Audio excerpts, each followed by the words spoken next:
হারুন, আজকে হারুনকে পেলে মানুষ মানে থুতু দিয়ে তাকে মেরে ফেলবে, মারার দরকার নেই, থুতু দিয়ে মেরে ফেলবে। সে হারুনকে আজও তো সে আছে, তাকে আমরা আমরা আইনের আওতা এখনো আনছি না, কিন্তু আয়নাগর তৈরি করছে যারা ইলিয়াস আলীকে খুন করছে, শত শত মানুষেরকে হত্যা করে তাদের লাশটির মধ্যে দেয়নি, সেই প্রেতাত্মা গুলো, সেই অফিসার গুলো তো এখনো বলবৎ আছে।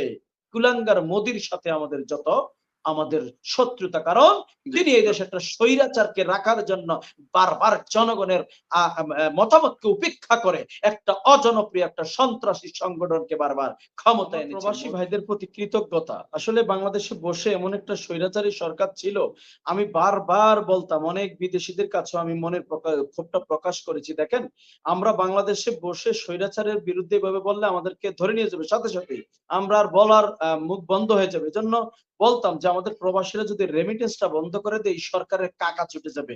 এবং বিদেশে কেন এটা নিয়ে শক্তভাবে অবস্থান নেয় না, এটা নিয়ে কেন কমিটি করে না, এটা বারবার ফিল করতাম। তা আলহামদুলিল্লাহ, সর্বশেষ প্রবাসী ভাইরা যে উদ্যোগ, যে সাহসিকতার ভূমিকা নিয়েছেন, আমি তাদের প্রতি শ্রদ্ধা, তাদের প্রতি কৃতজ্ঞতা, তাদের এই দুঃসাহসিকতার জন্য আসলে নিঃসন্দেহে এই যে বিজয় অর্জনের পিছনে তাদের ভূমিকা আছে। এজন্য আমার সকল রেমিটেন্স যোদ্ধাদের ধন্যবাদ জানাই, কৃতজ্ঞতা জানাই।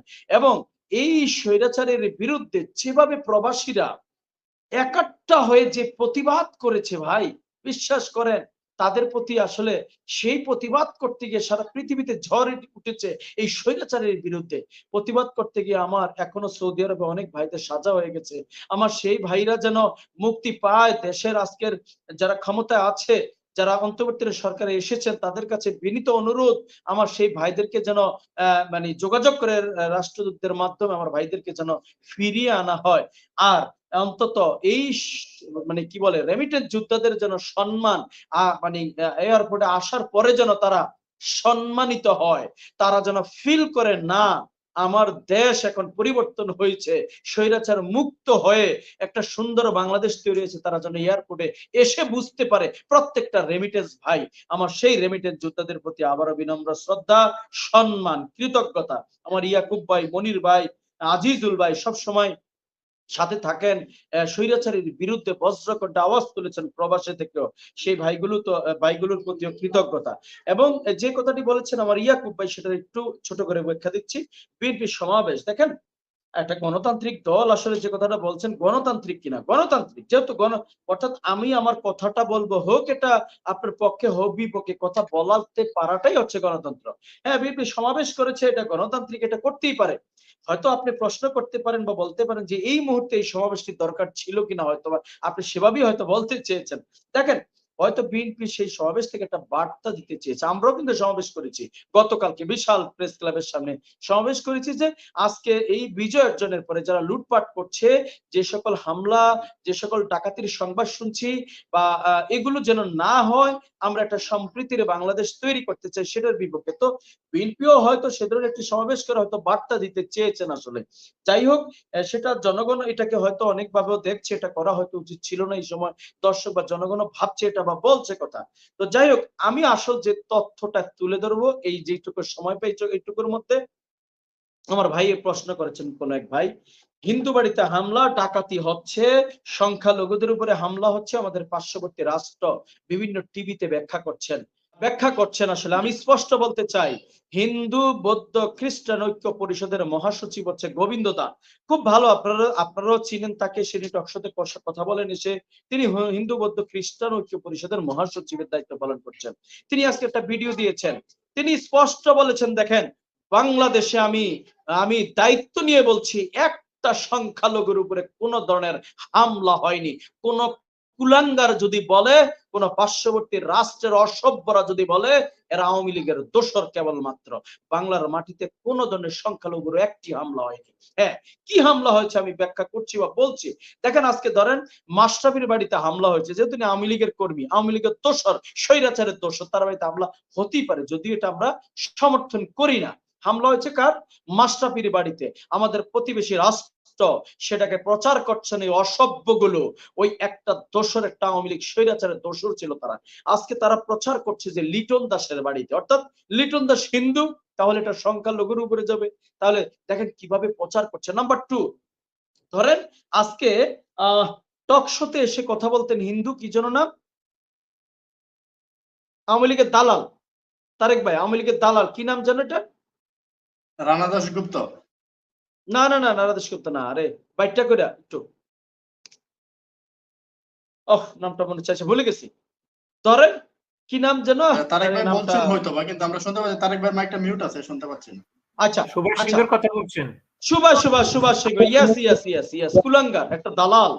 আজকে যদি ধরেন সুভাষ সিংহের উপরে হামলা হলো, ধরে নিলাম আমরা তর্কের খাতিরে, আচ্ছা সুভাষ সিংহের উপরে হামলা হয়েছে, ইয়ে ভাই ফখরুল ভাই আপনি বলবেন এটা কি সংখ্যালঘু হিসাবে হয়েছে, হিন্দু হিসেবে তার উপর না, সে আওয়ামী লীগের দালাল, সে স্বৈরাচারের অংশ, সে স্বৈরাচার ছিল, সে দালাল ছিল, তার জন্য তার উপরে হামলা হয়েছে, আর পার্শ্ববর্তী রাষ্ট্রে প্রচার করছে সংখ্যালঘুর উপরে।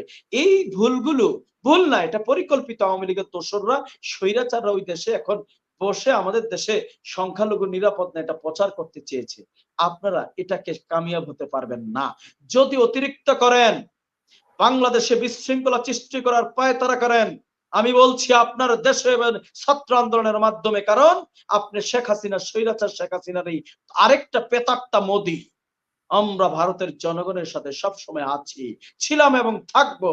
রাষ্ট্রের সাথে জনগণের সাথে আমাদের কোনো শত্রুতা নেই, ওই একটা কুলাঙ্গার মোদির সাথে আমাদের যত আমাদের শত্রুতা, কারণ তিনি এই দেশে একটা স্বৈরাচারকে রাখার জন্য বারবার জনগণের মতামতকে উপেক্ষা করে একটা অজনপ্রিয় একটা সন্ত্রাসী সংগঠনকে বারবার ক্ষমতায় এনেছে মোদি। আজকে মোদি সেই অপপ্রচার চেষ্টার মাধ্যমে এদেশের সম্প্রীতি নষ্ট করার যে পায়তারা করছেন সেটা কখনোই আপনার পূর্ণ হবে না। রাষ্ট্রীয় মদদে যে বন্দিশালা হয়েছে মনির ভাই, আজকে কিভাবে মনে করেন সামনের যে সরকারটি এসেছে অন্তর্বর্তীকালীন সরকার, তাদের সামনে কত বড় চ্যালেঞ্জ, কারণ যারা আয়নাগর তৈরি করছে, যারা ইলিয়াস আলীকে খুন করছে, শত শত মানুষেরকে হত্যা করে তাদের লাশটির মধ্যে দেয়নি, সেই প্রেতাত্মা গুলো, সেই অফিসার গুলো তো এখনো বলবৎ আছে, এখনো বলবৎ আছে। তো আপনার আজকে হারুনকে পেলে মানুষ মানে থুতু দিয়ে তাকে মেরে ফেলবে, মারার দরকার নেই, থুতু দিয়ে মেরে ফেলবে। সে হারুনকে আজও তো সে আছে, তাকে আমরা আমরা আইনের আওতা এখনো আনছি না, কিন্তু এরকম বিপ্লব নামে শত শত কর্মকর্তা প্রত্যেকটা সেক্টরে আজকে যারা সচিব ছিলেন, যারা এই সরকারের স্বৈরাচারকে টিকিয়ে রাখার জন্য জনগণের উপরে স্টিম রোলার চায়, সেই সচিবরা তো এখনো আছে। তাহলে এই সরকারের সামনে, শেষ করছি, এই সরকারের সামনে অনেক বড় চ্যালেঞ্জ আছে। আর যে ডাকাতির কথা বললেন, দেখেন শেষ করছি, ডাকাতি, হ্যাঁ আমি এটা নিয়ে অনেক স্টাডি করেছি, অনেক ইয়ে করেছি, বারবারই মাঝরাতে খবর পাই, কারা করে জানেন? ওই যে, কারণ আওয়ামী লীগের, ছাত্রলীগের, যুবলীগের গুন্ডা বাহিনী, হেলমেট বাহিনীর কাছে কিছু আছে, কিন্তু এখন বিশাল অস্ত্র আছে ভাই মনির ভাই, শত শত লক্ষ লক্ষ অস্ত্র আছে। এখন তারা কি করে জানেন? ভোর রাত্রে বের হয়, সংগঠিত হয়ে বের হয়ে গুলি করে আতঙ্ক ছড়ায়, তার মানে ডাকাত পড়ছে, এই করছে, আমার এলাকার সেম ঘটনাটা ঘটছে, কিচ্ছু না, তাদের আর পাওয়া যায় না, 10 মিনিট পরে 5 মিনিট পরে মানুষ যখন নেমে আসে পাওয়া যায় না। কিন্তু তারা কারা?